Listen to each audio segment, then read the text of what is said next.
Yeah, super. So as I'm saying, this is the second workshop, a Building Food Resilience workshop, and just to welcome everybody.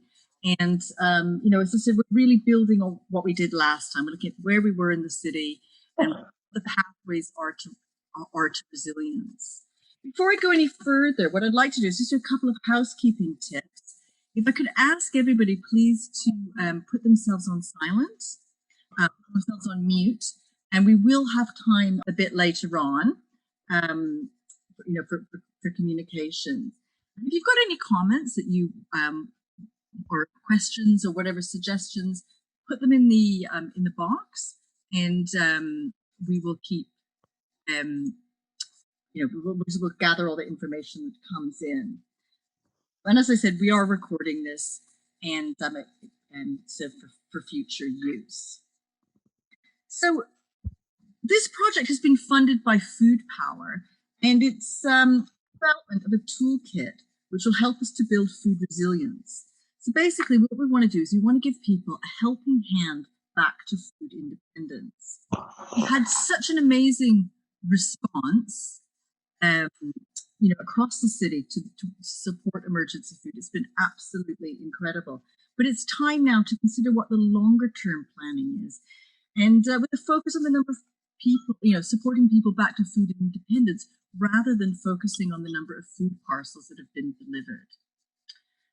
In the second webinar, it's building on the first one, in which we really heard from the food aid providers about their views on the strengths, weaknesses, threats, and opportunities of the work that's happening across the city. So we did a SWOT analysis. We've been gathering all of that information together, and we continue to ask people to contribute to that. We'll be sending out some surveys coming up. We'll have a little bit more about that later on in the presentation. So this is an ongoing process. We want people to feel as involved and as engaged as possible. And as new ideas or thoughts come to you, just keep sending them. And Gail is always there to collect it at any time. So please keep sending it through.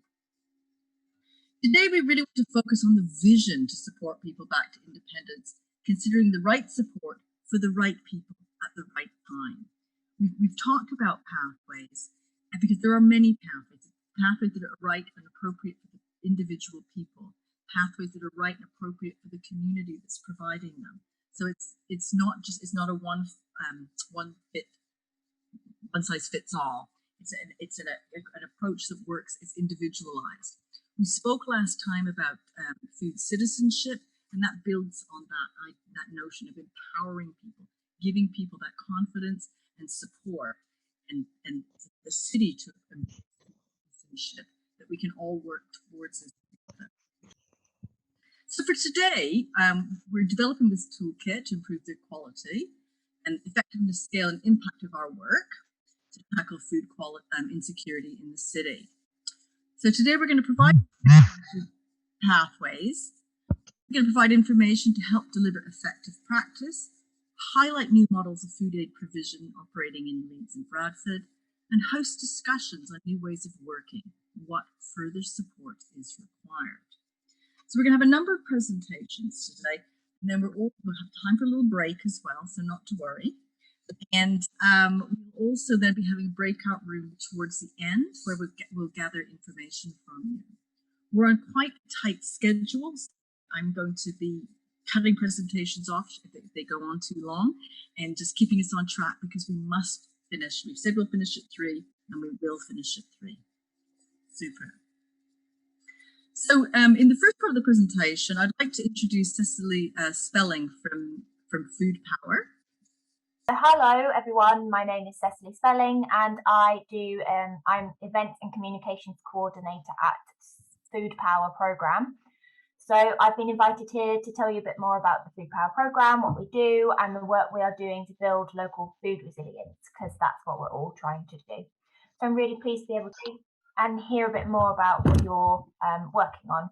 And also, if you can't hear me, please let me know in the chat box, or wave your hands frantically, because my audio has been playing up a little bit, but I hope that I fixed it. So what is Food Power, I hear you ask? Yeah. Food Power is a programme run by Sustain, the Alliance for Better Food and Farming, and Church Action on Poverty, with funding from the National Lottery Community Fund. It's a people-powered project that brings together committed organisations, individuals from around the UK to tackle the root causes of food poverty. So we do this through a number of ways. One, we support local food poverty alliances by building capacity and facilitating sharing of experiences between communities with local empowerment at the programme's core. So this is done through a network of peer mentors to help other areas establish food poverty alliances, secure resources to make projects a reality, and to develop food poverty action plans. We do learning and sharing of good practice. So at the heart of the programme is the exchange of ideas and learning, facilitated by programme staff such as myself, but predominantly through peer-to-peer learning across the network with alliances on the ground. So this includes regional learning networks, webinars, action toolkits, an annual conference, and a bunch of other stuff. We also involve experts by experience, so we support the active engagement within the programme of individuals who have experienced food poverty. We're piloting models of involvement in local areas and supporting groups through a combination of capacity building training, mentoring and resources. And we evidence what works at the local level. So we assist local areas to evidence the impact of their work, including advice and support on robust evaluation and monitoring methods with staff and academics, and kind of how this can be used at a local level. So running over the past 4 years, we now have 80 food poverty alliances across the UK, all working to ensure a more dignified approach for people living in food poverty, and Leeds is one of them. So that's the Food Power programme, but what does this have to do with resilience? So as I said, we're looking to build a more dignified approach to food poverty, and the Food Power programme was established with the aim of moving beyond the food bank and towards resilience. And the past year has shown the need for such an approach more than ever. So we're now a year on from the first lockdown. So we're now 1 year on from our first lockdown, and it's been quite the year.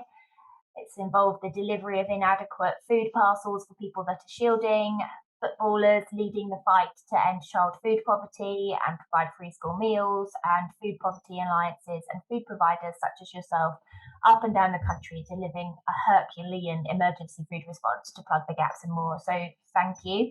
We honour you at Food Power HQ. And I don't need to tell you this, but the pandemic has highlighted the major gaps and the major flaws with our food system, whether that be access to food, affordability of food, the way food is produced, and how food is valued nationally and locally. It's also highlighted the need for poverty to be recognised as a legitimate element of vulnerability, because vulnerability is not just clinical vulnerability that requires isolation, it's vulnerability that prevents people from accessing their basic needs, and poverty does just that. So whilst we were able to provide food boxes for people in need who were shielding and similar things, if poverty itself was classified as vulnerability, we would have been able to have similar themes for people living in poverty. So, but we do have a chance to address these inequalities as we look ahead towards a COVID-free future. So recovery is what we're looking towards, and it's not a singular event, action or goal. Recovery takes time and it requires resilience. So I'm throwing around a few buzzwords here, and resilience is one of them. We do believe that resilience has the potential to help build the foundations we need to recover from this pandemic, yet it can be one of those annoying abstract terms that is meaningless without context, and we're very much aware of that. So acknowledging this, we at Food Power launched a final round of Food Power financial support to provide alliances with the funding needed to develop projects that build local food resilience beyond COVID-19. And Leeds was one of the lucky projects we funded, which is why we're all here now. And I'm thrilled to see you all. So I'm not presenting here. Oh, I think we've gone one too far on the slides front. Just got a few other things. So I'm not presenting here because I have the answers or a clear vision for what food resilience is. I do not, and I would never claim to have the answers. I am an amateur. I'm here because in the spirit of Food Power, we want to work together to build an understanding of what local food resilience looks like and how this can work in your areas. So I don't have the answers, as I said, but I do have a lot of questions, as you can see on this slide. They're based on thinking from Food Poverty Alliances, the Sustain and Church Action Poverty teams, and the University of Oxford. So firstly, what do you think of when, and this is all, I should say, kind of intended to help frame the thinking around what a local food resilience toolkit can look like in the context of Leeds. So some of these questions are just intended to help you kind of think about what local food resilience means in your context, and therefore what a toolkit needs to provide. So firstly, what do you think of when you hear the term resilient or resilience? What does it mean to you? For us at Food Power HQ, we see it as building the foundations to ensure a successful recovery in the context of food. And this could mean building awareness of healthy food systems, creating more sustainable, shorter local food supplies, and creating dignified alternatives to food banks. So, I'd be very interested to hear what you think of when you think of resilience. Secondly, building resilience suggests that we are building a better system to fix certain aspects of it, a system that needs to be improved and strengthened, or something that is threatening the system. So though we've highlighted a few of the issues from the past year, which kind of suggest what needs to be fixed, there are likely other issues that need to be thought of within that. So bearing this in mind, what do we want to build resilience against in your local areas, and who would this benefit? Does it benefit everyone in the community, or are there people missing from that? And if so, why and how can we reach them?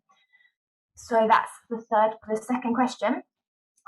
It's also talking about the food system as a kind of symbiotic relationship and a food web, not just for nature, but also for ourselves. So how can building local food resilience help embrace the connections between our food system to tackle issues such as food poverty, healthy food, sustainably, locally sourced food in parallel? Because there are opportunities to do that, but it's obviously easier said than done, and we need to figure out how that works. So could we ensure all food provision is locally sourced, and how? Is that what food resilience means?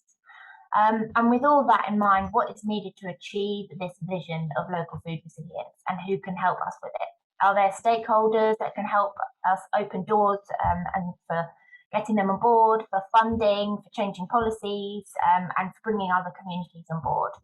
So next slide, if possible. And I think it's... And then, so as I said, there's a lot of questions, but to help figure out some of these, Food Power funded 15 organisations, including Leeds, to develop projects that 15 organisations and alliances, including Leeds, to develop projects that can try and answer some of these questions.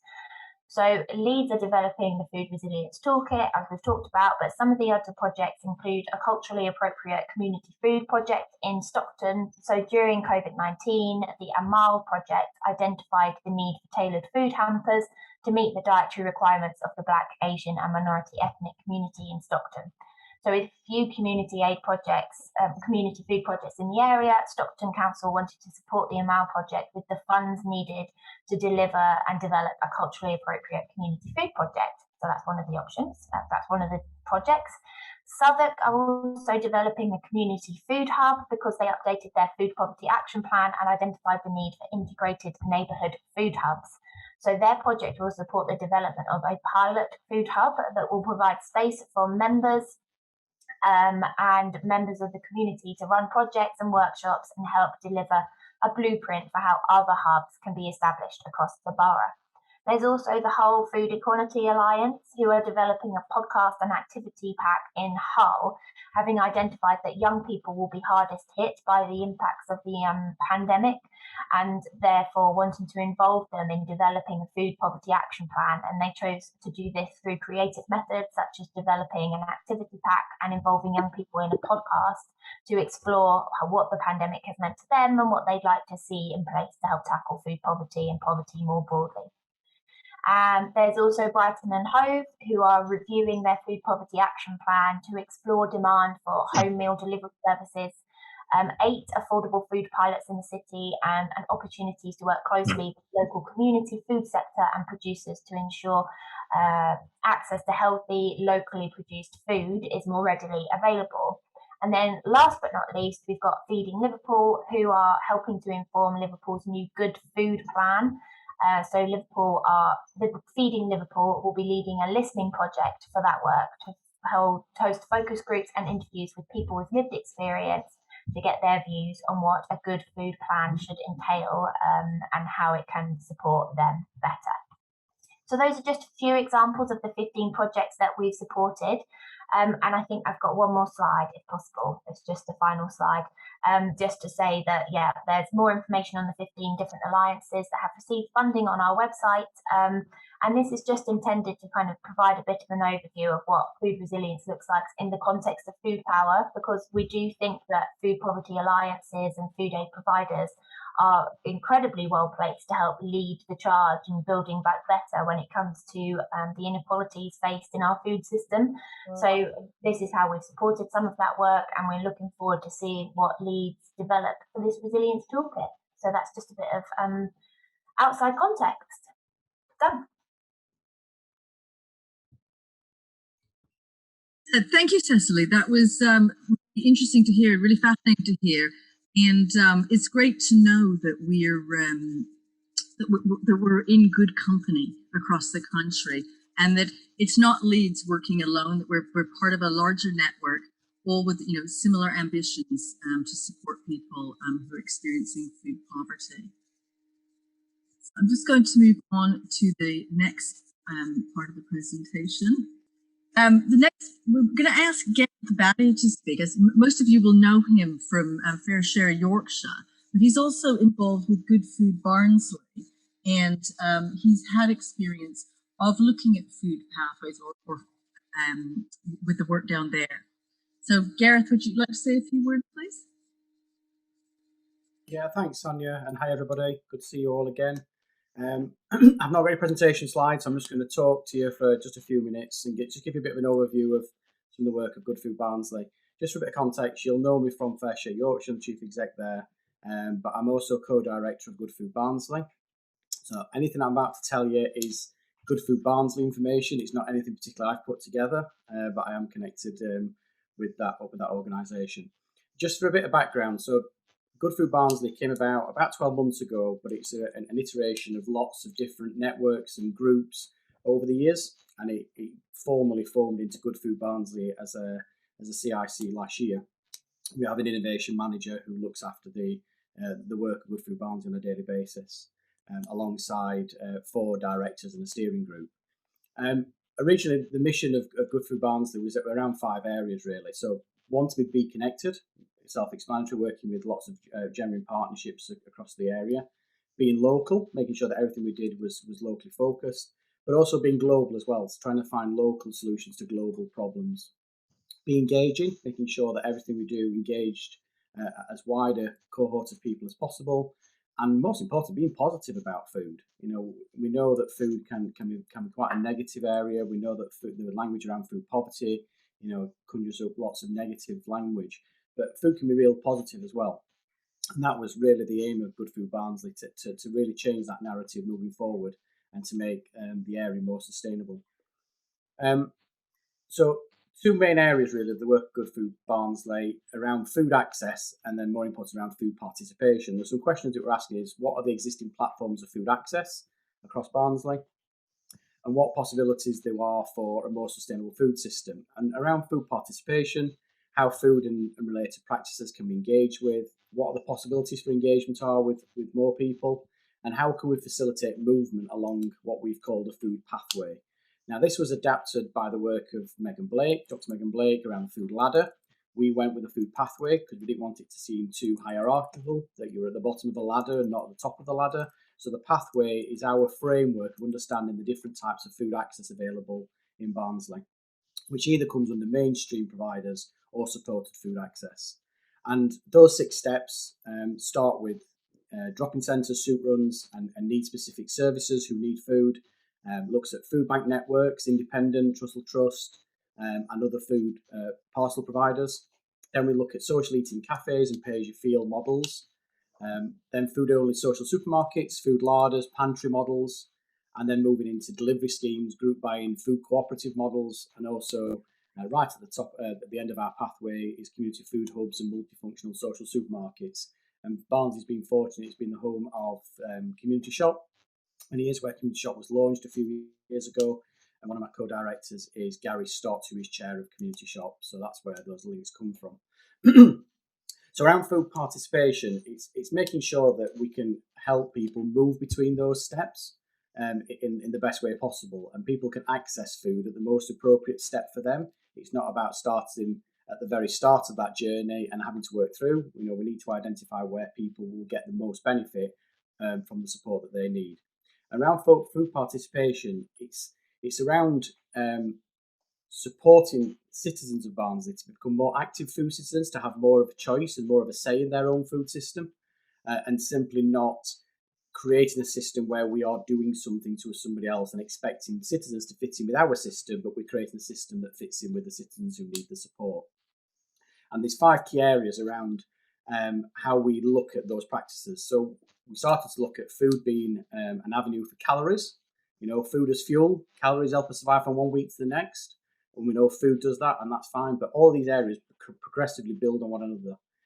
The next step is commensality, meaning to eat at the same table. So sharing a meal with each other. And that links with the social argument that people engage better with each other and support each other in a social setting. Community, using food as a catalyst for revitalising community activity, both in terms of social and financial capital. Cooperation, by sharing together as a community, food becomes a primary tool for people understanding and redesigning their own food system and how they acquire food. And conscientiation, which is based on the work of Paulo Freire and the work of critical consciousness, where food becomes the tool people use to recognise the change that's needed in the systems around them and empowers them to change them. And we then went on to look at 4 distinct models of citizen participation. And I think this is quite interesting when we started to look at this. When we did the mapping exercise of existing provision, is which of the provisions were based on service models, so done to people, charity models done for people through consultation informing, an advocacy model, so done with people, alongside people, and hoping to move to a model where it's more asset based, where it's done by the people. The systems are run by the citizens who actually want the access to food. Now, this is very early days. This is the plan. Dr. Megan Blake's food ladder model was adapted from Barnsley's food ladder many years ago, but it's took us many years to get to this point. But we've now got the mapping well underway. We know what providers in the town fit into each of these categories, and we're hoping to launch our own pantry food access model through a combination of food hubs very soon under a totally separate name, which is called Storehouse and Field, which comes from the ancient name for Barnsley. That's where it came from. Barnsley was Storehouse and Field, and it fits in very well around our feelings around food access. So it's very new. If anybody's got any questions, open for anyone to ask anything about anything I've just talked about there. And by all means, we'll have a website up and running in the next few weeks as well. But again, it's a very open access model, and really it's going to be designed by the citizens of Barnsley, not by organisations providing a service to citizens in the way that we always thought should be delivered. Thank you, everybody.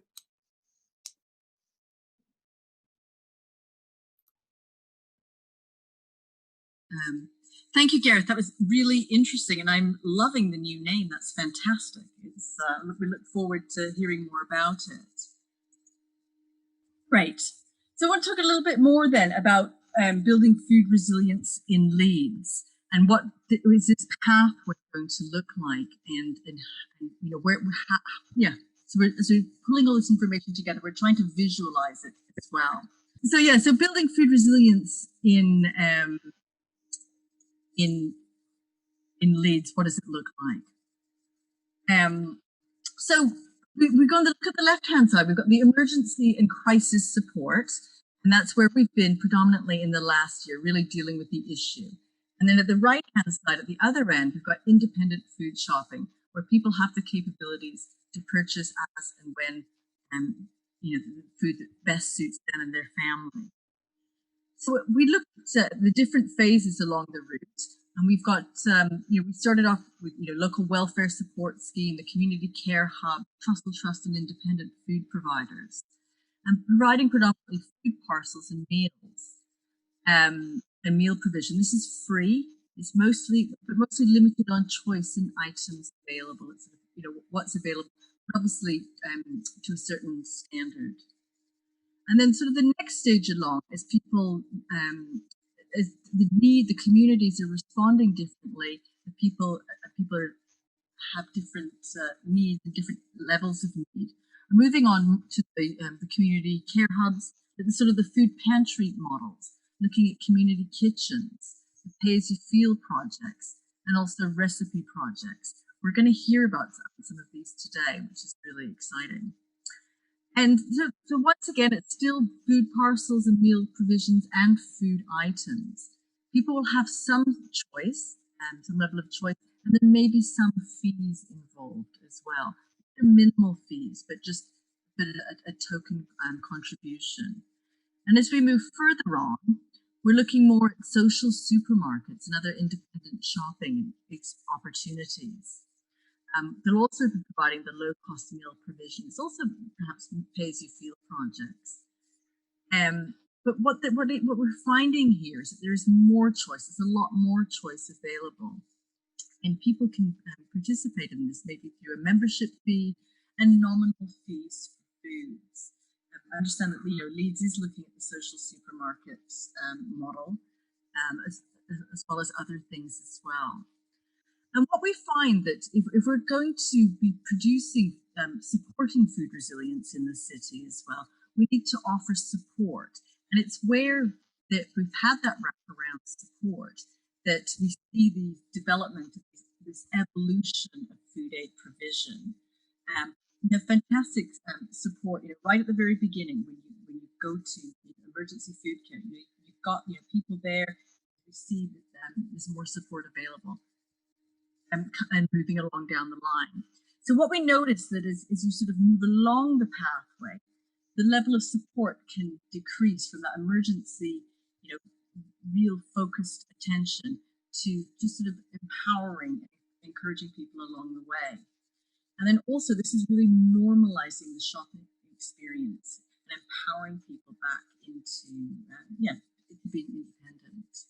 So this is just a rough draft to begin with, but it's just setting out the ideas and the journey, and we'll be feeding into this model, into this diagram, with the work that information we gathered today and what we've had in the previous workshop, the surveys coming. So supporting effective practice. My name's Kevin and I'm one of the co-founders of Rethink Food. And I suppose when I'm shaping today, it's quite an important topic because our practice over the last 12 months has had to change and adapt. I'm sure everybody's in the same boat. Either you were doing something similar and then when the crisis hit, you changed and adapted to what you're doing now, or perhaps there's some people that were doing something completely different and then have ended up being part of this food supply and food support. So there's kind of 4 areas I just wanted to quickly talk about, areas of time, because it's important to know where we've come from before we have a look at where we want to get to. So Rethink Food as an organisation pre-crisis was set up by myself, a teacher, and a head teacher named Nathan. And our main aim was to remove hunger as a barrier to learning in primary schools. And right at the start of our journey, we looked at how we could make more food available to people. And I suppose it's important to say this today because it's a journey that we're all going on. And we found out about supermarket surplus, about supermarket waste. And we thought, brilliant, we've cracked it. Got all this food that we can use that's edible, amazing, we'll just make it available to our families and that's it, we've solved the problem. And how naive we were. It's such a complicated issue, and providing that surplus food brought as many challenges as it did solutions, and I'm sure everybody on this call has witnessed that and felt that at different points. So we developed an education program that was very similar to what we're trying to achieve from the Food Resilience Toolkit, that we hoped we could get people to food security. So we had access to this surplus food, but how could we make best use of it? And that wasn't just giving it to people. It wasn't just hand to mouth. It was a wraparound support that we could provide to young people and to families to get them on this pathway to food resilience, food security, whatever it is you want to call it. So it was around 5 to 7 tons of surplus food we were intercepting and redistributing per week pre-crisis. And then March last year, everyone was kind of put into the same boat, and we sat down as a team and said, well, perhaps where our program sits is not where the support will be needed for the next, well, at the time we didn't know, 3 months, 4 months, 6 months, 12 months. And we kind of said it's going to be about direct food supply, and we built an infrastructure around intercepting and redistributing surplus food that could be utilised by the city to make sure that any amount of food was available when it was needed.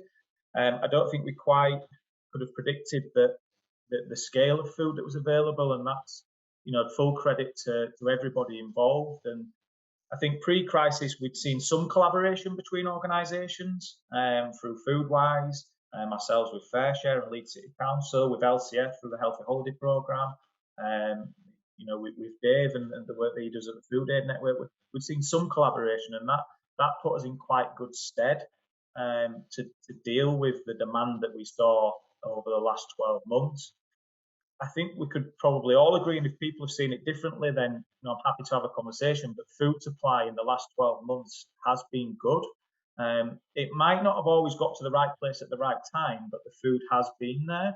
And that's something that I think we should look back on proudly, but also look at how we did that and how we can utilise that in the future. So in the last 12 months, our practices have been very much just food supply. As we come to the end of the crisis now and kind of move into a crisis legacy, this period where the restrictions are being lifted, but we know that the demand will still be there for this type of support, we're going to have to do more with less. The last year we've done about 20 to 25 tonnes per week. We don't anticipate that it will stay at that level. It will probably be more than it was pre-crisis, but certainly not at the levels we've had in the last 12 months. The amount of time that people have put in, volunteers, staff across the city, has been incredible, and I think that we might see that reduce a little bit in this period as well, although the demand will, well, we're predicting that it will still remain high. So I think the need for collaboration is going to be more so than ever. So we built on the pre-crisis partnerships that we had, and we've provided good support in the last 12 months, but we've really got to work together now to make sure that the reduced support that we have got and the reduced access to food is used in the absolute best way it can be. And that's brought to life by things like this, the Food Resilience Toolkit. And then whilst we're doing that, we need to look at the bigger picture and what does food supply and what does the food system in Leeds look like beyond the crisis legacy. And I think we've got a real opportunity with the energy that I've seen in the last 12 months and the passion from people to make some really big changes in that, to build a brighter future that's round a fair and sustainable food system that means that people get access to support at the right time in the right place and that moves them towards that food resilience. For us as an organisation, we were very heavily school-based, and all, like I say, all about education and empowerment. A byproduct of our work in the last 12 months has been that we've supported a lot of community groups, and actually that's been a great partnership, and we want to continue to do that. So there'll be lots of discussions between us and yourselves in the next couple of weeks about what this next period of support looks like and where best the food that we have got access to can be utilised by yourselves.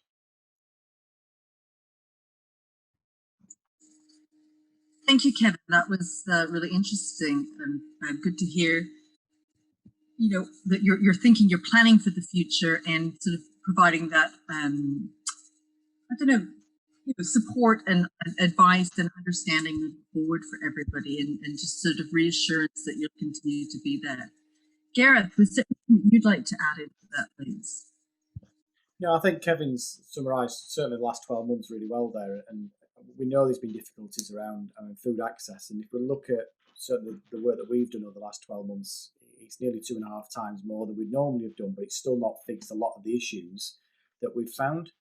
And going back to what I said earlier, it's around building food resilience rather than fixing or trying to tackle the symptoms of food poverty. I'm a firm believer, and this has been in the news in the last week or so, that surplus food will never fix on its own food poverty. There is lots of other things and mechanisms that he's put in place that help people out of the situations they're in. What food can do, what food always does, is bring people together to build food resilience. And whether that's through community eating, through cooking skills, through helping people into work, through some of the programs we do around employability, all of these things contribute towards creating a society that has more resilience.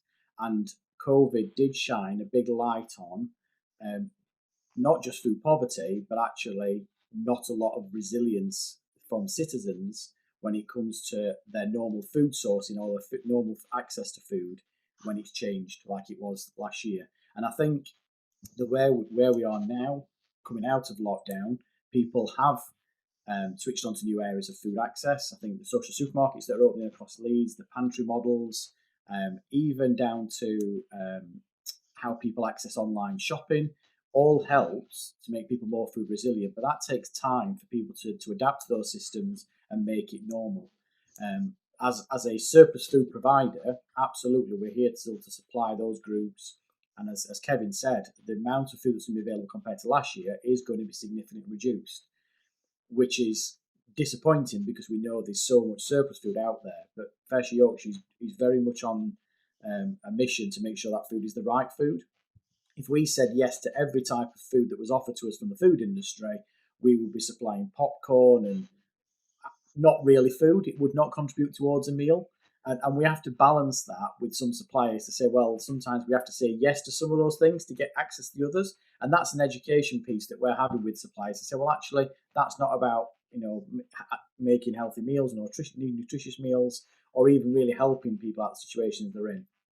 So that is I can guarantee from Fresh Yorshire's perspective, that is something we are doing. And certainly the last 2 years, the type of food that we've been more proactively sourcing around fresh fruit and veg, high quality proteins, it is something that has increased massively over the last 12 months. And we started it just like Kevin has last year around accessing more frozen food as well, because there's a huge avenue of access to surplus food through frozen sources. So we opened a new warehouse back in March to access more food.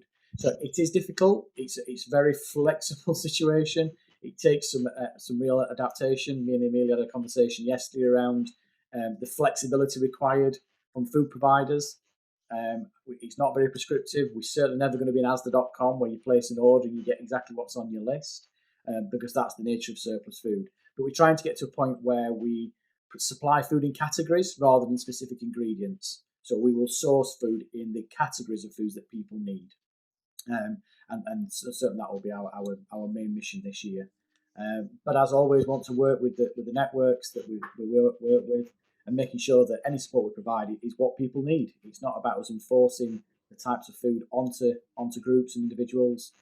If there's anything you particularly need or want and you're working with us already, please feed that back to our teams so that we can actually source that food for you on a more regular basis.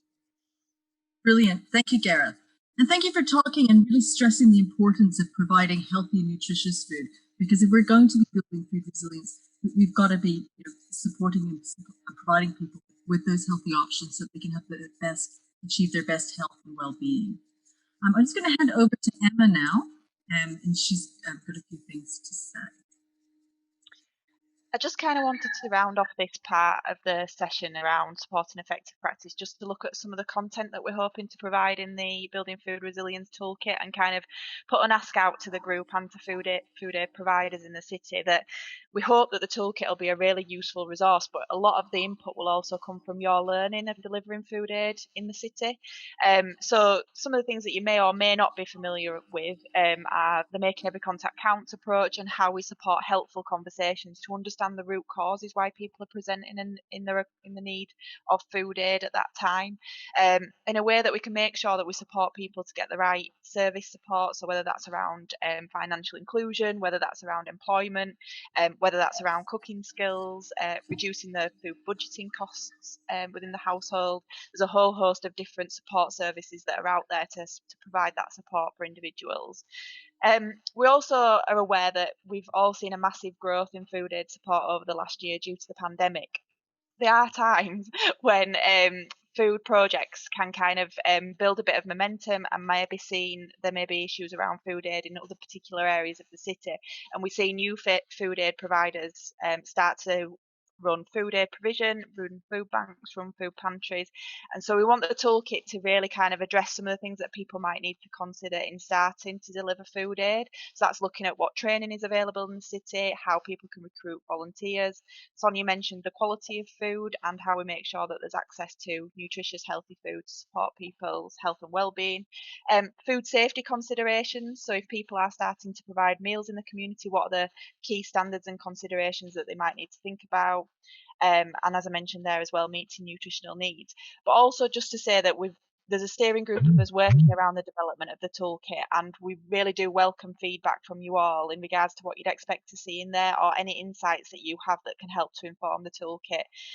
Sonia mentioned earlier on in the session that we've been really, really pleased at the audience that's attended both this session and the last session. So we've got lots of insights so far, and we will be making sure that we've got the opportunity to reach out for consultees as well around the content so that we get that right.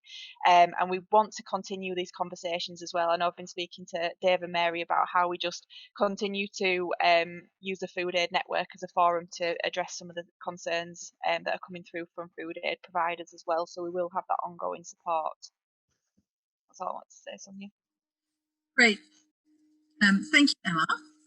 We're moving to quite a different part of the presentation today, a different part of the webinar now. And we'll be hearing from different providers across the city and from Bradford as well.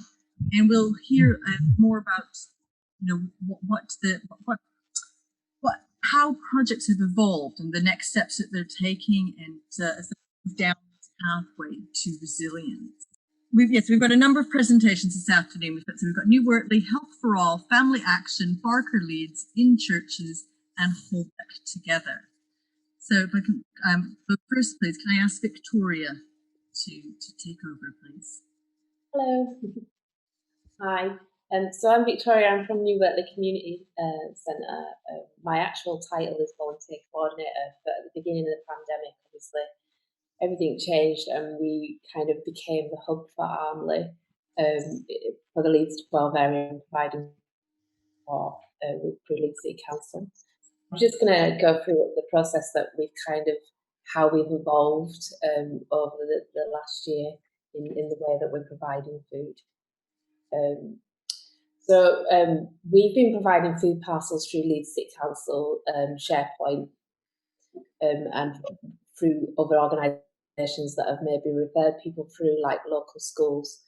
And we've kind of very quickly to understand some of the reasons why we were having to supply food through food parcels too. And they came in a variety of ways. It was digital exclusion was a big one. A lot of our older residents were struggling. They were shielding and struggling to access online shopping, use debit cards or credit cards to pay for food. And that meant that they were either going to put themselves at risk by going out to get money to pay volunteers to go shopping for them, or they were going to be shopping. I mean, again, some of the people that we worked with might have had the ability to access online, but the minimum spends that were put in place by some supermarkets meant that they didn't have enough money to cover that minimum spend.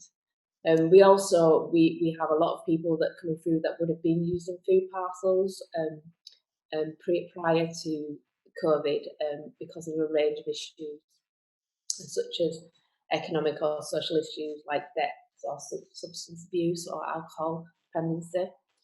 And then we started to see those that were newly on because of COVID. They'd lost jobs and they were making universal credit. They were applying for universal credit, but there was delays in them from them getting the universal credit, or that they'd got, because of a massive drop in income, they had a lot of outgoings and not a lot of incomings. And then there were mental health issues where people, for various reasons, didn't want to leave the house or couldn't or wouldn't, or didn't want to leave the house or were unable to because of mental health. So we get referrals in from, most of our referrals come through Leeds City Council, but we do get referrals from the schools. We get some people that come in who know us to refer themselves for food parcels, and we get referrals from the pensioners. And we work in, when we get a referral through, whether that's through Leeds City Council or self-referral or from professionals, we developed a system where we work out how we're going to support those people. So currently, if someone's shielding, and I know that shielding has ended, but there are some people who are still feeling uncomfortable and getting out. So we're moving them towards independence in other ways. But if they're shielding and they don't have access to online shopping, we've just supported them throughout the pandemic. If it's because of periods of economic instability or they've come through as one-off support, we'll talk to them and chat to them and see where they're at. So, for example, if they're waiting for a universal credit payment to come through, we'll get a date for when that's going to come through, and we'll support them to that point. And that's usually between 1 and 4 weeks support. And at the end of that, we'll have a look at where they're at and see if they need to have ongoing support put in place. We throughout this, when we get a referral, we've kept an ongoing relationship. We don't just send out food parcels. We always make sure that we make contact with that person first to assess where they're at. And we'll give them, and then once they've done, if they need ongoing support after 4 weeks, we'll give them, we'll link them in with our in-house staff. So we have a mental health support workers, we've got jobs and education support workers, we've got kind of volunteering opportunities, we've got all sorts of stuff going on to provide that support, and we're linking with a lot of outside agencies as well. So if there's money issues, we'll refer them on to an organisation that might help them with money. If it's mental health, we've got our own team in-house that might help with that, but we also have links with other organisations if they need support with things such as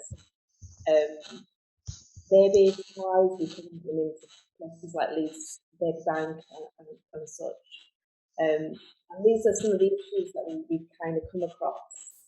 One of the biggest issues that we recognised, and as I'm sure many people did, from the beginning, is that while we were supporting people who wouldn't usually be supported, or while we were doing this, we didn't want people to become reliant on us for food, because we didn't know how long the funding would last, and we didn't know how long the pandemic was going to last. There were so many unknowns.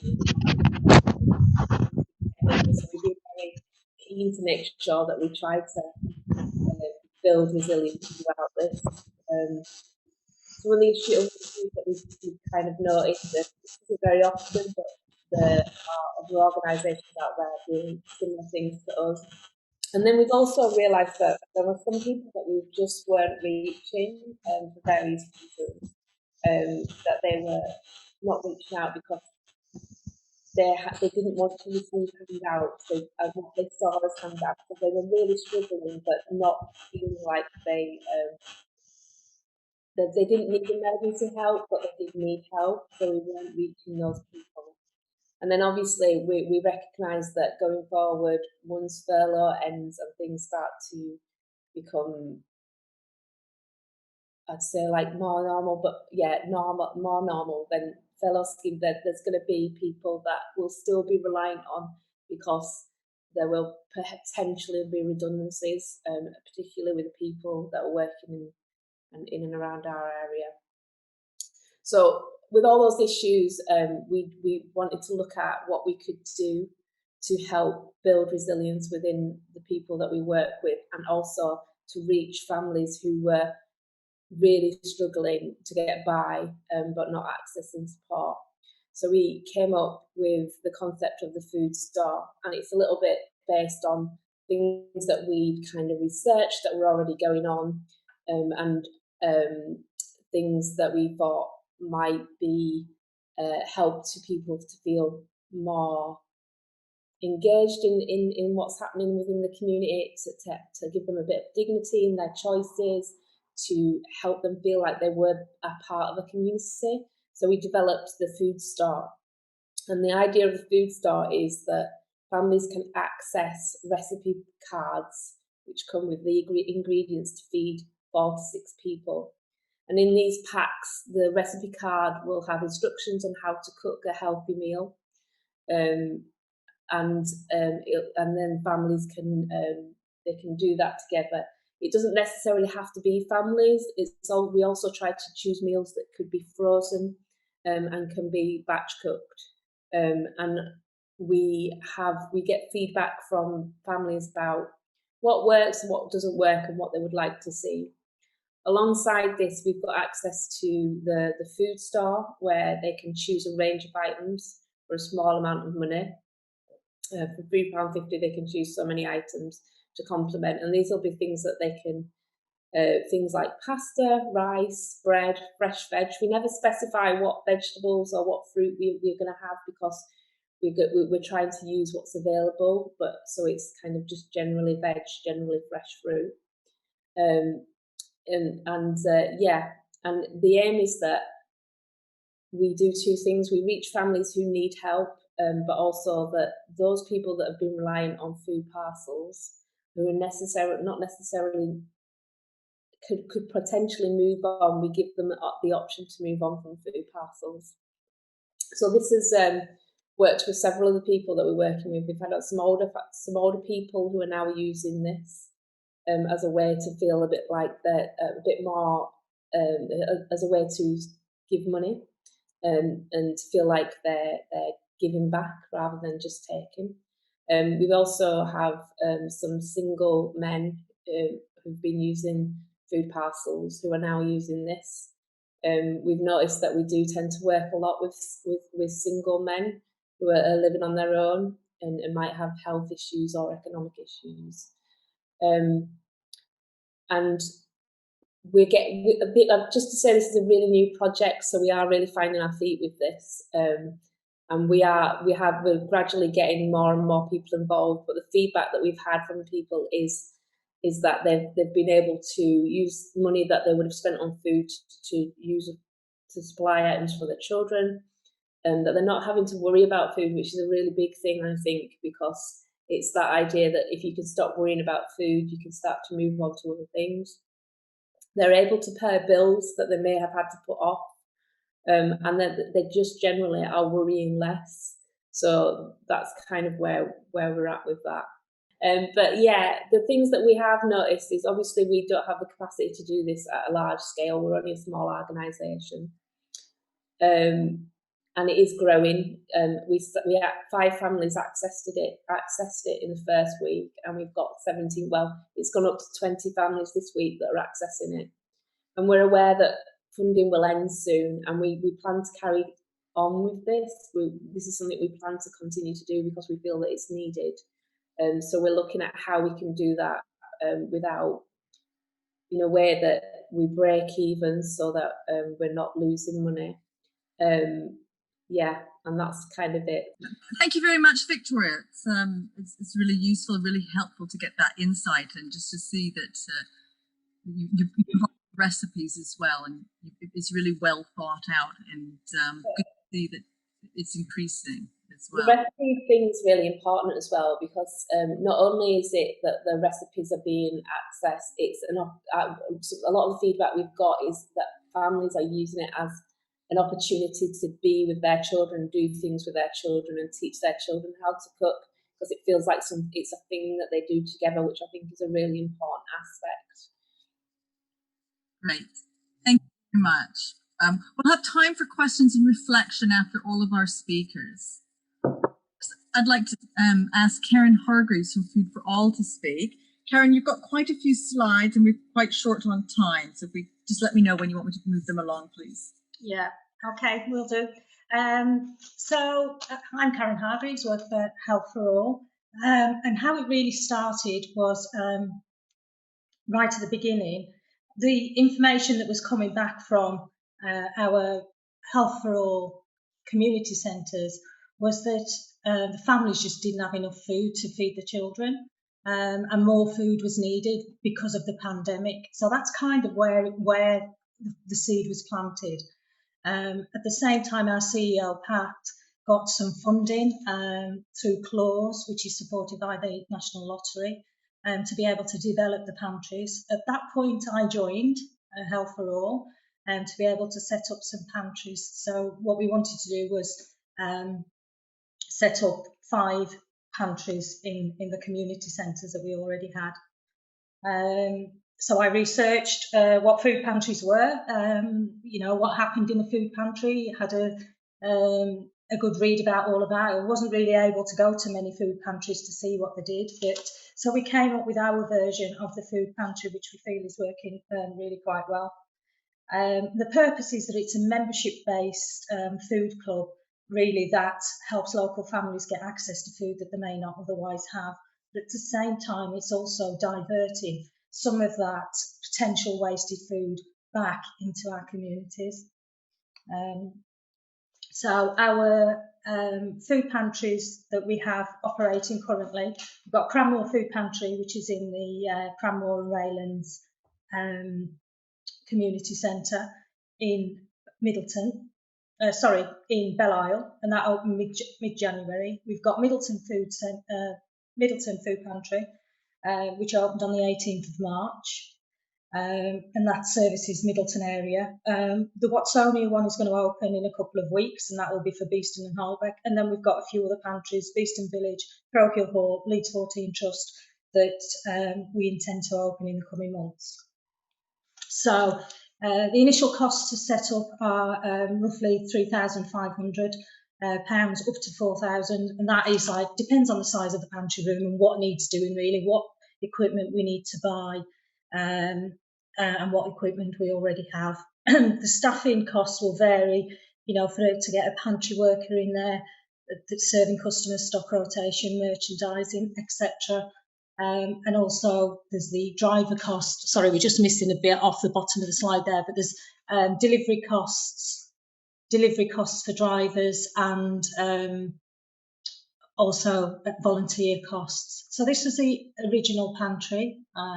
It was previously used for a radio station, so it was tailor-fit.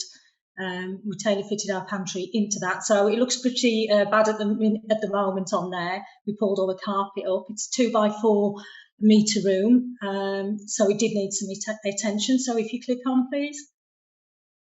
So then we cleaned down the whole room. We painted the walls. We did a polyfiller job on the ceiling and the walls. New flooring down. Got rid of the old carpet. We added various types of shelving. And we installed an upright fridge, upright freezer with a glass door, and a chest freezer as well. So if you can click on, thank you. That's what it looks like now, which is quite good. That was us on opening day with our aprons on, all happy when we opened the Cranmore Food Pantry. You can click on, thank you. The food supply, and you'll just need to click on this, whoever's Sonia or whoever's doing the clicking. So we get Fair Share, we get food from Fair Share, Rethink, Co-op, Greggs and Warburton's in our food pantry, so all good, nice food. And how the work is to keep it really, really safe. We, because we were in a pandemic at the time and in lockdown, I introduced the 15 minutes appointment slots, so the members will attend weekly in that slot. They pay a membership fee of £2.50. So they get 14 items of food, so fresh food, tinned food, frozen, chilled, fresh fruit and vegetables. But really importantly, they get access to the Health for All other services that are provided within the community centres, which is the one-to-one support groups, the community cafe, IT, and all the other classes that Health for All provides. So that would be someone's looking for work or has been made redundant, they want help with the CV. It's all that kind of thing that Health for All can support with. So if you'd like to click on, thank you. These are the quotes. You can see what our members have said. So very much appreciated by the members that come into the pantries, and they're really enjoying getting their food there. Okay, so if you click on, and this is the last slide. Our vision our vision going forward is to support each of the pantries to independence. So we want them to be run by the members and volunteers with their own bank account and small grants, so they are sustainable and they can keep going for years to come. We want to offer the Health for All model to other centres to be able to offer our support, experience, skills and expertise to help other pantries set up. And we want to establish network meetings across our pantries to share the excess food, to share ideas, share knowledge and resources. And that's kind of where we're up to for now. Great, thank you, Karen. That was fascinating. It's incredible to think from that little scabby room, a beautiful. Oh no, but a beautiful. How dare you? You know, it's really stunning. I saw it on social media some time ago and was just really impressed by it all. I think you made some really interesting links there, like the way you've really visioned your vision. You've thought about the different processes to go through, and the sustainability as well, and the wraparound care linking into all your other services. So thank you very much for sharing, and I'm sure there'll be some questions later. Thank you.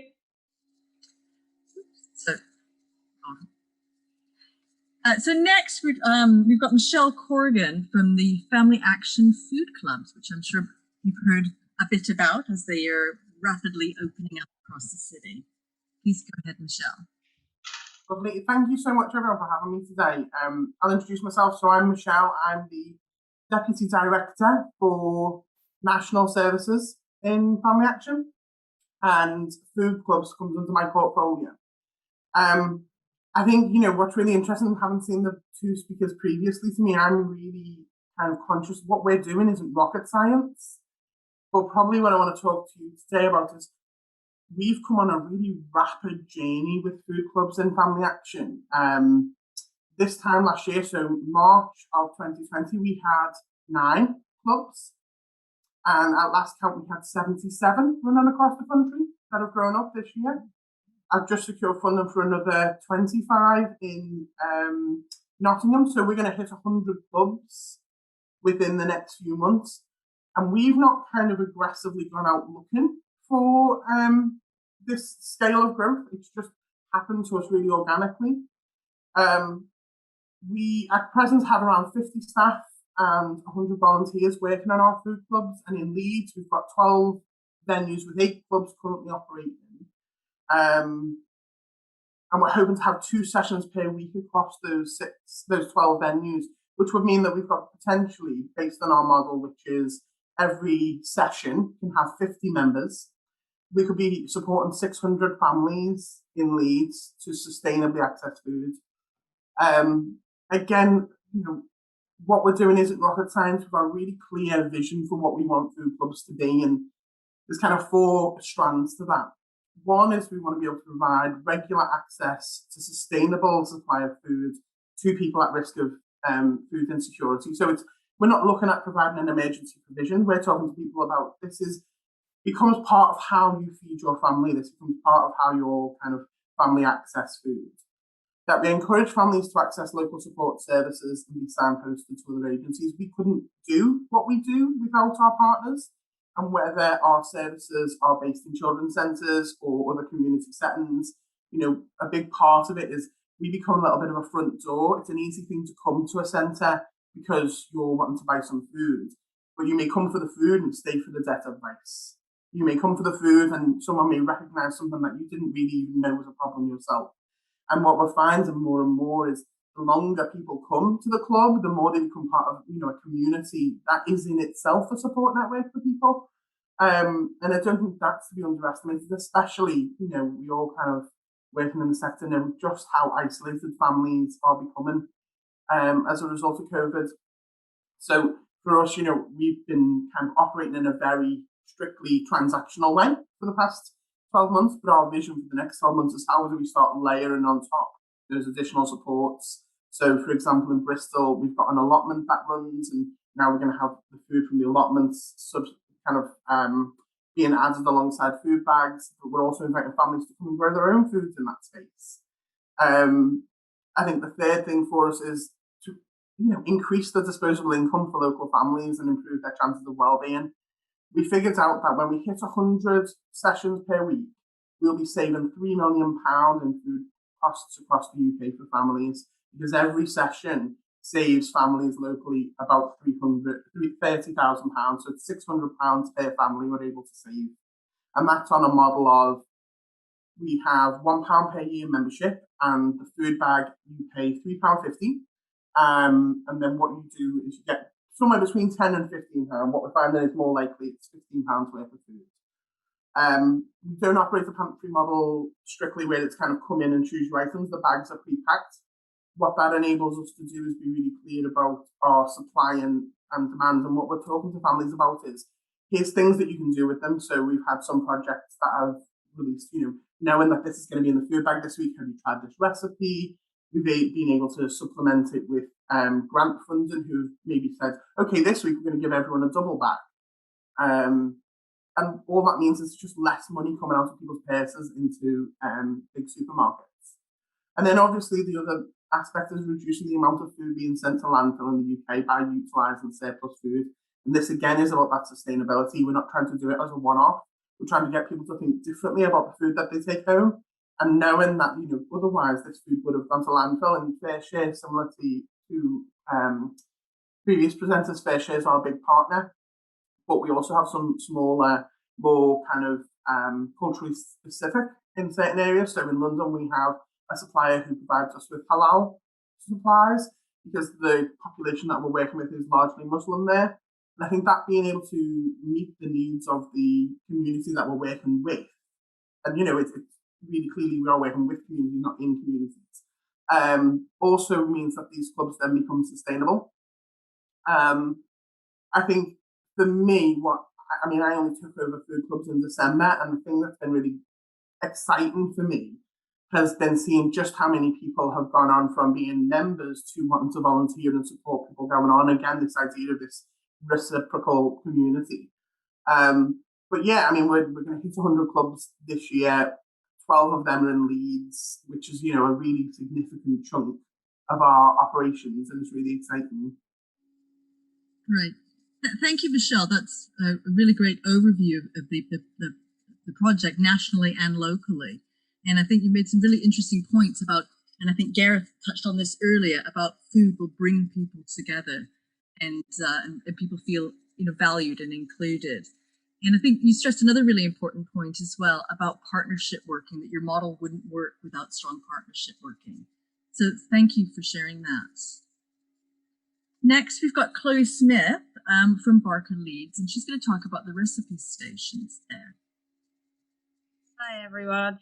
I'm Chloe. I work for Barker in the Better Together West project. So I know I can see a few familiar faces that work in Better Together in other parts of the city. So just a couple of things that I'm going to talk about. The first one is we're one of the community hubs, similar to a lot of you. We run the Bramley and Stanningley hub, and we work it in a partnership scheme. So we support Bramley Care Bears to run 3 food banks a week.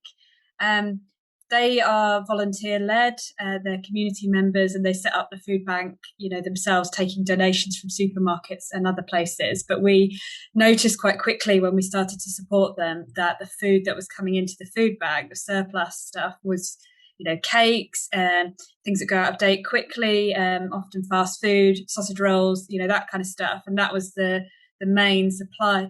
And they've also got a partnership with Greg's at the distribution centre, so there's just so many pastries and things going on. So we've worked quite closely with them to have a more balanced offer. And one of the things that has come out of that, which Emma asked me to talk about today, was how we get in some of the fruit and vegetables. So we decided to actually work with a local greengrocer, the Headingley greengrocer. And we reached out to them and we just explained what was happening and asked if they might be able to support us.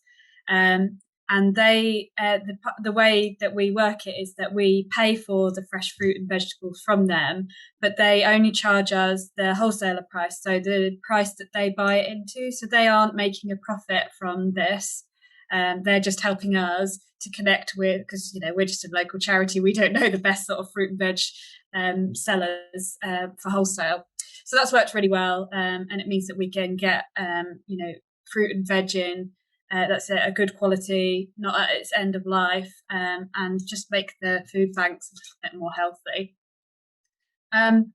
So I'm now just going to talk a little bit about our recipe station. So recipe station's been going for some time. It's been going for over 2 years now.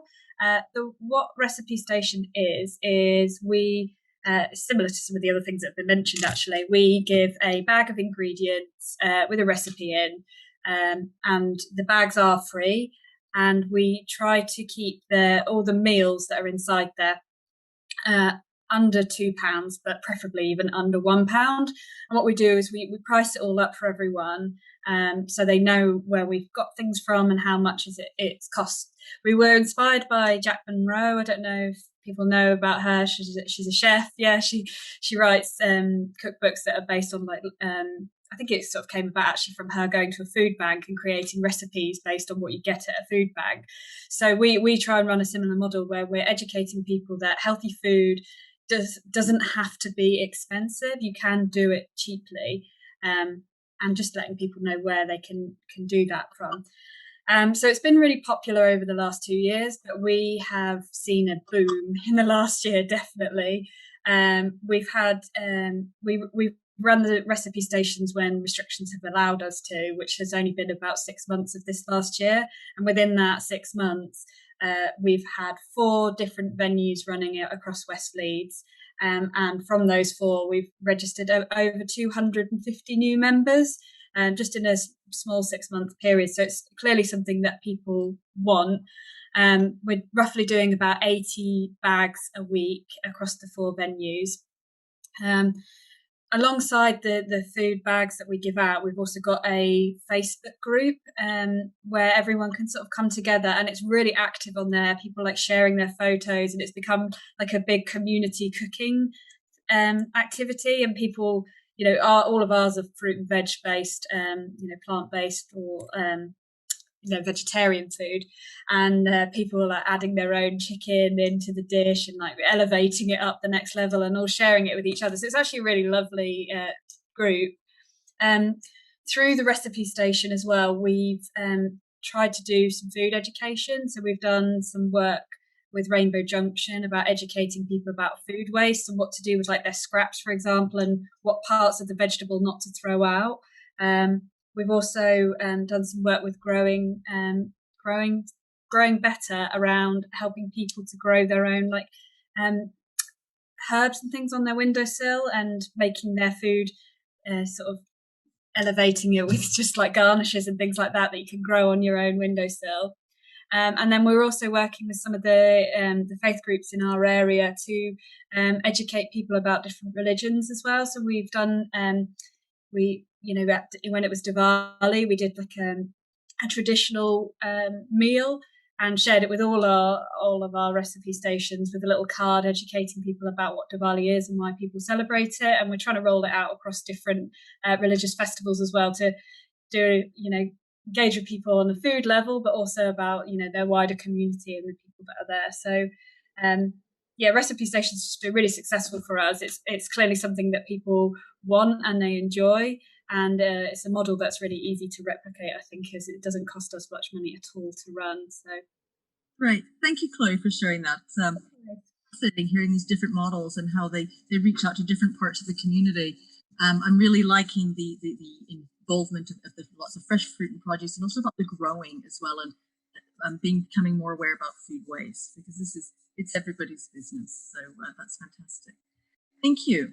Next up, we have Julie from In Church. So yeah, we're all on the same track, I think. So we've just made a little video about what we've been doing over in Bradford, and I know we've talked to Leeds about this, but this is something that people could incorporate into their pantry model already. We've been working for 12 years on the food side of things, and I think this is quite self-explanatory. I'll play this. Is it okay?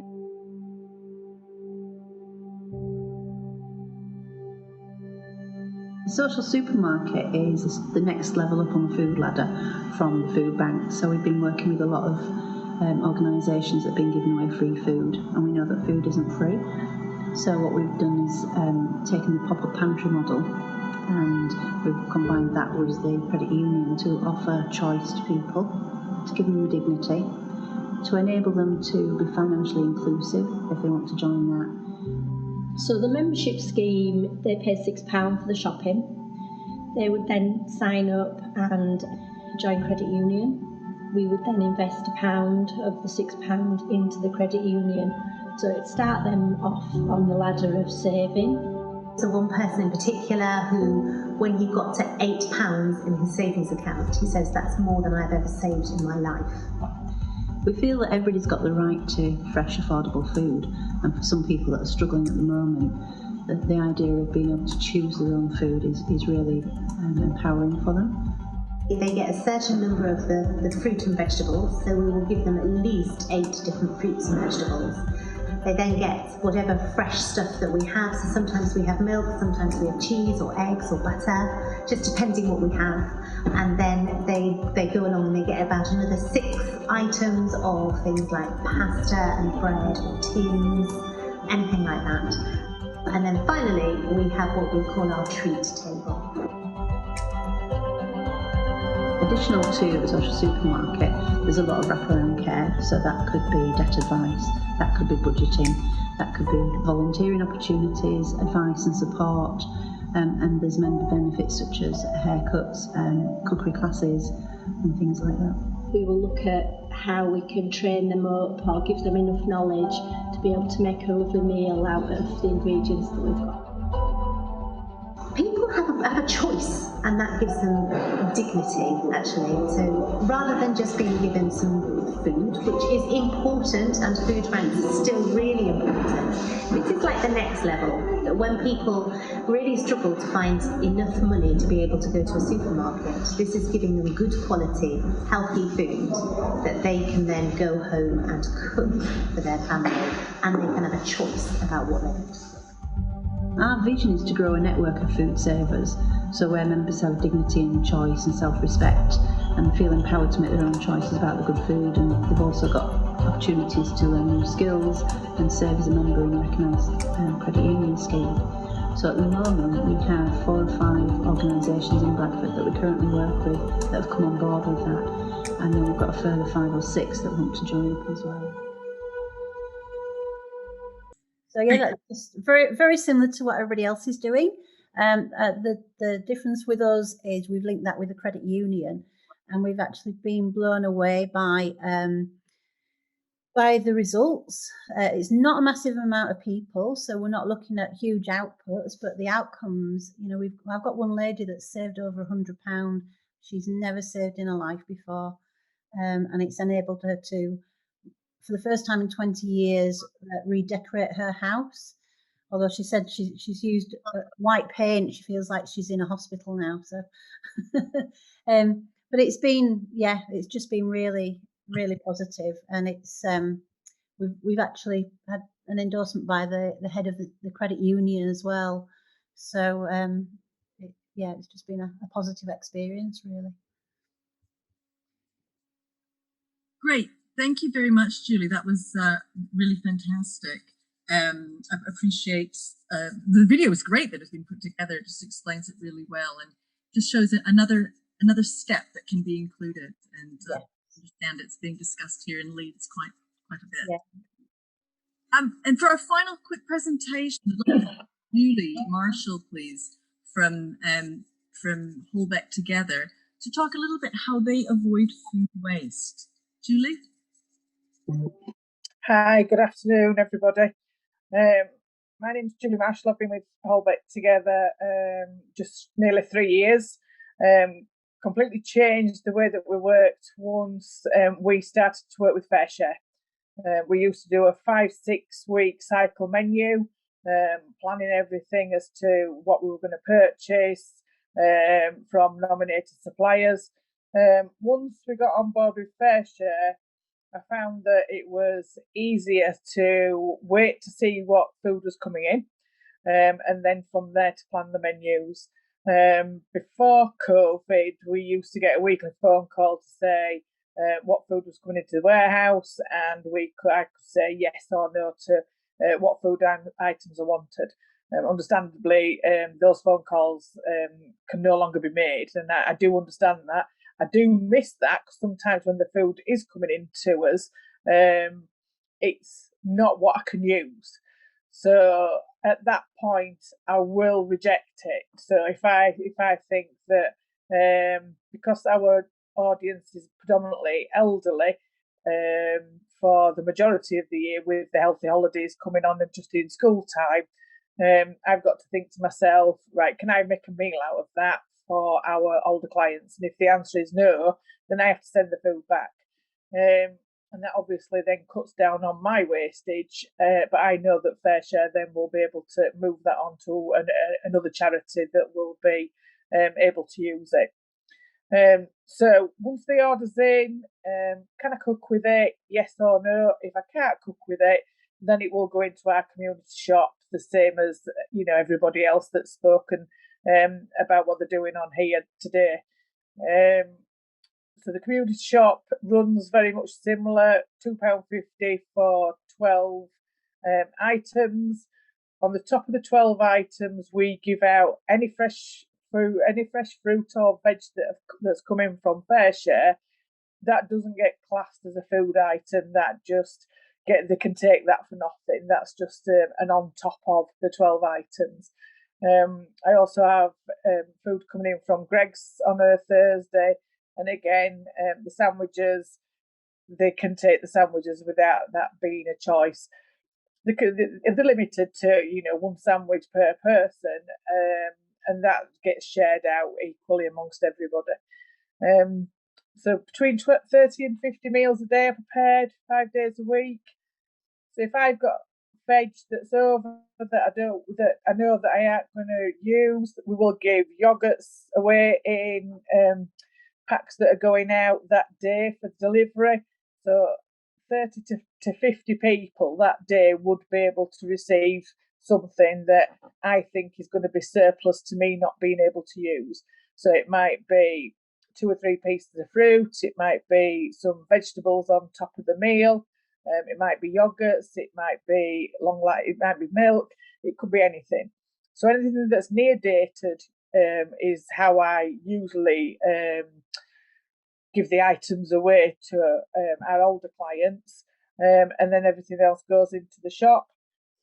Anything again, we don't provide a lot of food bags. We are an emergency stop for food parcels.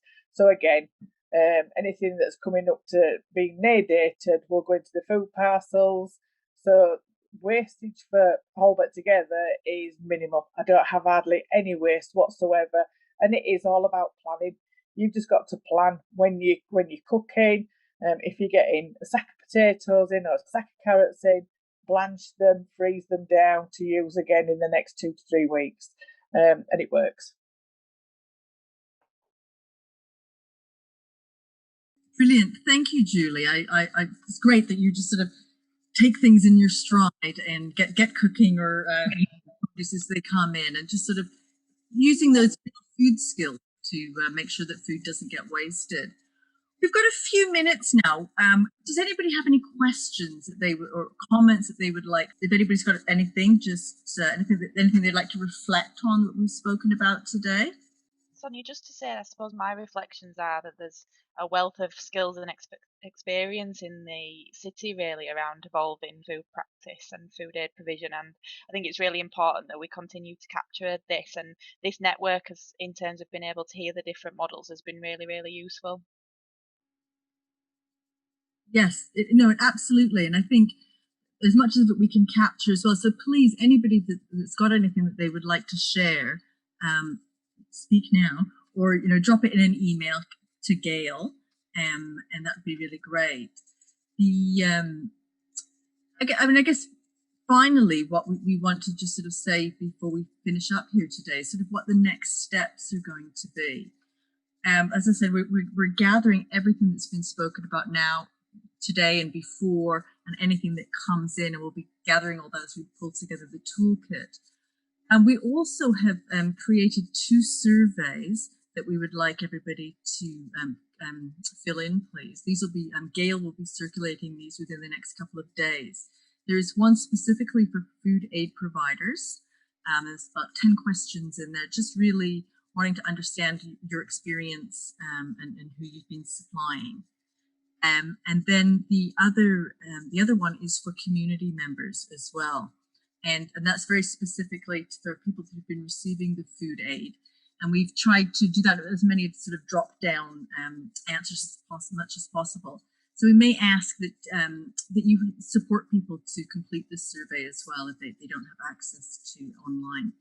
We're going to, as I said, we're going to be launching these surveys right away.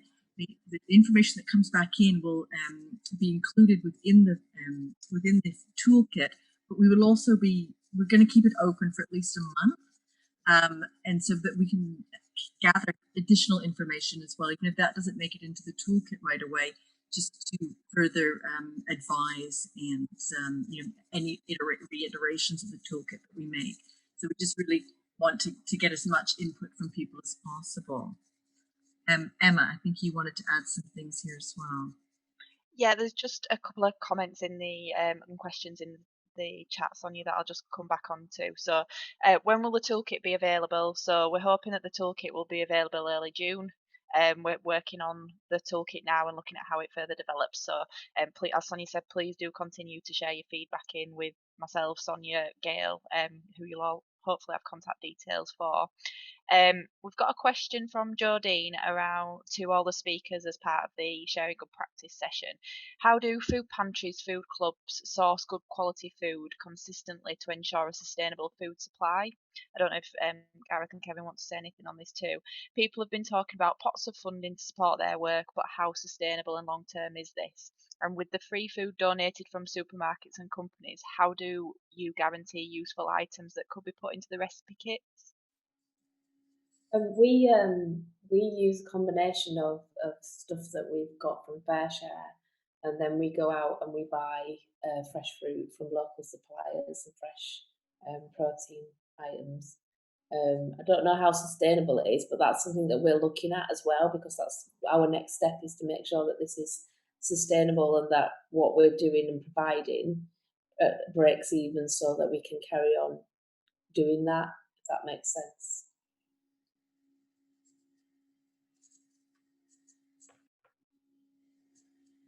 Great. I don't know if there's any other comments from any of the other speakers.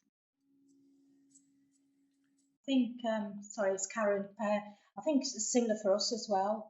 We get a combination of different foods, and there's kind of no guarantees as to what you get. So because the pantries, our pantries, are non-profitable, the money that we do take, we're putting back into food wherever we need to. You know, if we have a week where we haven't got any bread, or we haven't got any milk, or we haven't got whatever, we would then buy them. But we're on the same thing as well, where we're looking at making them sustainable. So we've got no ongoing funding for it. We had some funding at the beginning, and we're now looking at how we're going to make that sustainable going forward. Thank you. Anything else that anybody else would like to add? Yeah, I think both comments there around making it a hybrid model of donated surplus and purchasing is where the sustainability comes from. That's not to say that we can't try and source more food, but obviously more feedback we get around categories of food that are needed gives us more power to go to suppliers and say this is what we want on a more consistent basis. So we know we can access the food, but our biggest barrier to that is usually logistics. So we've got plenty of storage space, we've got plenty of infrastructure around that, but being able to go to suppliers with a compelling argument to say, if you donate these items or you can source these items for us from surplus and we can take them off you, this is the impact they're going to have. So it is about connecting that dot right from the supplier and the supply chain right to the end user and the actual benefit it has. So certainly our teams, Pete and Ema, who are our development officers, are really keen to gather all those case studies, those instances of what the impact the food has, because feeding that back to the suppliers is what really stabilises that supply long term. And that's not around making sure that suppliers keep wasting food or making it more surplus. That's about them doing the right thing with the food and not diverting it into other areas where they could probably still make a profit from it. You know, we want people to be eating the food first before they dispose it. So yeah, if you've got any case studies, any the pictures, suppliers love that sort of thing. And Jonathan and the development team do a really good job of collating those stories, putting a little case study together, getting the photos, and then sharing that with suppliers, obviously with your permission. So if you can keep doing that, that really just strengthens those partnerships. Thanks, Gareth, and that leads me seamlessly on talking about the case study template that we've been working on. So we are working on a template for case studies that we'll be sending out alongside the surveys or just shortly after. We've got a steering group meeting about the Building Food Resilience Toolkit on Monday, so we're just going to sign the case studies template off there. But obviously Gareth's highlighted how important those are for the conversations with suppliers, but also just in regards to them being an avenue to share your good practice as well, in terms of how signposts supported or kind of examples of how your practice has evolved. So we will be sharing that template out. We did have another question as well around the where to signpost people to. I mentioned that's going to be a big component of the toolkit, but I just wanted to kind of give a bit of a shout out to the food map that we've been working on with Food Aid Network, so we can send a link again to everyone alongside the presentation to the food map. We are going to be making that public facing over the next couple of weeks, so you won't need a password to enter onto that, but I would encourage everyone who's providing any form of food aid provision to just add their details onto the online form, and they'll be added as a pin with their permissions onto the food map, and that does give us a really nice picture of the food aid provision across the city. Even if you feel that you are maybe snowed under with people accessing at the moment and a bit concerned about number of people who you're supporting at this point in time, and you don't want to necessarily have more people come to the service, please do still upload your information, because we are capturing that information for surveillance as well and for looking at how we can support local food supply chains. Sorry guys, did you want to come back in? Yeah, just another point on the collecting case studies. It was a point we made with the community care hubs last year. Certainly, we were trying to advocate to government around more food supply being needed longer term, because there was a need. So these case studies also help us make the case for bigger changes, certainly around benefits and welfare. And I know Dave Patterson gathers regular case studies, which goes through Feeding Britain back to government to be included in debates. So any sort of case studies you get, can use for those purposes, are really, really useful, because without the evidence and without the case studies, we can't demonstrate the need. Obviously after time, as has happened with the COVID provision, it gets to a point where they just draw a line under it and move on. But we need to keep making the case for food aid, particularly, but certainly around some of the greater impacts around some of the new projects around sustainability, around pantries, and the impacts they have long term around making people more food resilient. So more case studies, and again, if we can make that as easy as possible to collate, is really, really helpful. There's just a comment from Chloe, just in regards to supporting community hubs to step away from the food parcel model, concerns in regards to level of dependency that have grown throughout the pandemic and how we can move away before potential cuts at the end of June. I think obviously we've shared some really good practice here today, and it might be about how we can share those so that people are aware of how they can evolve their practice, but really also keen to kind of open up to the group and hear from people what they think would be helpful to make that happen. We can definitely share that insight back with Richard Jackson, and I know there's some networks that are looking at supporting the community hubs directly, so we can certainly feed that in. But we hope the toolkit will also kind of give people an understanding of how they might want to pitch their food aid support dependent on the needs in the local area and the public that they're serving in that particular area.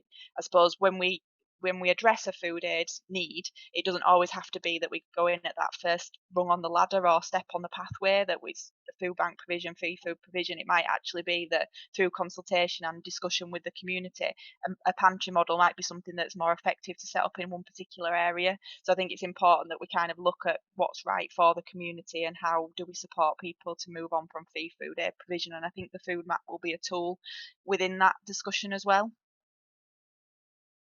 Great, thank you, Emma. I just wanted to make a comment that I believe we've been joined today by Hope Bachman. She is a researcher at the university, and she will be doing some research on the community care hubs. So we'll get her to connect into that comment around the food parcels. Just in closing, I'd really like to thank everybody that's attended today, and I'd particularly like to thank all of our speakers. We've had some fantastic presentations, and it just really does demonstrate the fantastic work that we have across the city, and the passion we have for helping people and looking for a sustainable and resilient way forward. If you haven't given your email to Gail, please do.